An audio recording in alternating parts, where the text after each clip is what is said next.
ہم نے امریکہ کو امریکہ کی مدد سے افغانستان میں شکست دی۔ یہ وہ تاریخی الفاظ ہیں جو کہ نہ صرف پاکستان بلکہ امریکہ کے علاوہ دنیا بھر کے عسکری تربیتی اداروں میں قیامت تک جاری یاد رکھے جائیں گے۔ یہ تاریخی الفاظ پرسراج شخصیت کے مالک اور طالبان کے گاڈ فادر کہلانے والے دنیا کی سپر انٹیلیجنس ایجنسی ISI کے جنرل حمید گل کے ہیں۔ تاہم ان کی پرسراج شخصیت کے بارے میں لوگ بہت کم جانتے ہیں۔ آپ سرگودا کے ایک چھوٹے سے زمیندار گھرانے میں پیدا ہوئے۔ آپ نے 1956 میں پاک فوج میں کمیشن حاصل کیا اور بعد ازاں ٹینکوں کی یونٹ جوائن کی۔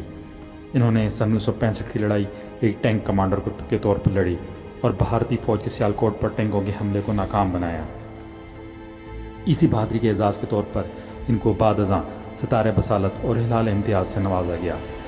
جنرل حمید گل کو سن 1987 میں پاکستان کی سب سے مایہ ناز انٹیلیجنس ایجنسی ISI کا سربراہ تعینات کیا گیا۔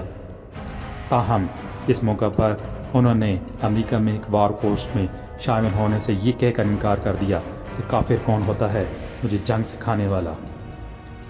جنرل حمید گل کو ISI کا سب سے زیادہ ذہین اور طاقتور سربراہ کے طور پر جانا جاتا ہے۔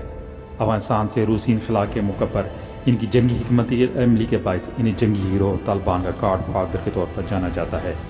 روسی افواج کے افغانستان سے انخلا کے بعد افغانستان شدید خانہ جنگی کا شکار ہو گیا، تاہم ISI نے اپنا کام جاری رکھا اور بھارت نواز طالبان کے خلاف اپنی کارروائیاں جاری رکھیں۔ اگرچہ جنرل حمید گل آج ہم میں نہیں، تاہم ان کی حکمت عملی کے باعث آج بھی ہم ان کے کارناموں سے مستفید ہو رہے ہیں۔ جنرل حمید گل جیسی شخصیات نہ ریٹائرڈ ہوتی ہیں اور نہ ہی مرتی ہیں، بلکہ تاریخ کے ابراق میں ہمیشہ زندہ اور تابندہ رہتی ہیں۔ اس ISI کو آج مورد الزام ٹھہرایا جا رہا ہے۔ جب تاریخ رقم ہوگی تو کہیں گے کہ ISI نے امریکہ کی مدد سے سوویت یونین کو افغانستان میں شکست دے دی۔